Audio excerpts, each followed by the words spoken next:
June 3rd, direct and indirect amends. We make our amends to the best of our ability. Basic text, page 40. The ninth step tells us to make direct amends wherever possible. Our experience tells us to follow up those direct amends with long-lasting changes in our attitudes and our behavior. That is, with indirect amends. For example, say we've broken someone's window because we're angry. Looking soulfully into the eyes of the person whose window we've broken and apologizing would not be sufficient. We directly amend the wrong we've done by admitting it and replacing the window. We mend what we've damaged. Then, we follow up our direct amends with indirect amends. If we've acted out on our anger, breaking someone's window, we examine the patterns of our behavior and our attitudes. After we repair the broken window, we seek to repair our broken attitudes as well. We try to mend our ways. We modify our behavior and make a daily effort not to act out on our anger. We make direct amends by repairing the damage we do.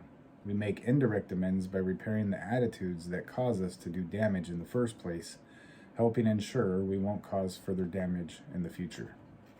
Just for today, I will make direct amends wherever possible.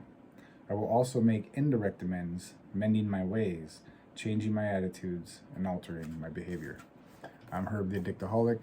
This is just for today. And an instance that comes to mind, I was at work, I was spray painting some stuff on the floor, marking out a layout for lights that were going to go above. And I have to be really precise with where this light layout's going to be. And one of the other tradesmen started laying all his materials on top of my marks, so I couldn't get measurements from one light to the next. And so I lost it, and I yelled, and you dumb, you mother effer, what are you doing, blah blah. And he got up, and the dude's like 6'5", like 280 pounds, muscle and all tatted up, and he's like starts yelling back at me. And I didn't fear him because I was so angry, although he probably could have mopped me up pretty easy.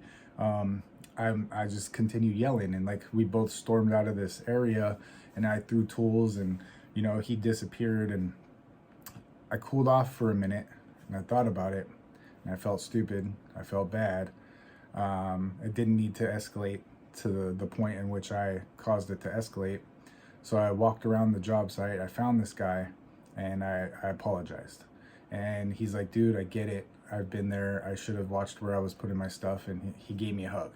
And I'm like, wow, this wasn't even a meeting. This was like in on a construction work site, and the dude gave me a hug, and we shook hands, and we went back to the area, and I helped him move his stuff, and then we continued to work, and we had a good relationship going forward. So that was a direct amends that I made immediately. And the indirect amends was when some moments like that have popped up since, I didn't just lose it immediately. I stopped, I thought about it, I approached the person, talked to them, and pretty much every time so far, it's worked to my benefit, to our benefit. And it's been a more of a positive experience so far. I haven't ran into somebody that's got mad back at me or tripped out or said something negative. Like, it's always been like, oh yeah, let me help you out, I got you, or oh sorry, I didn't mean to put my stuff there. So I was like, wow, if every time I've ever gone off the negative deep end in the past, it's always been, it could have been prevented. And here was a scenario where I made a quick amends and then indirectly amended the situation by fixing my attitude going forward. Thank you guys for coming out. Hope to see you tomorrow. Keep coming back. It works if you work it.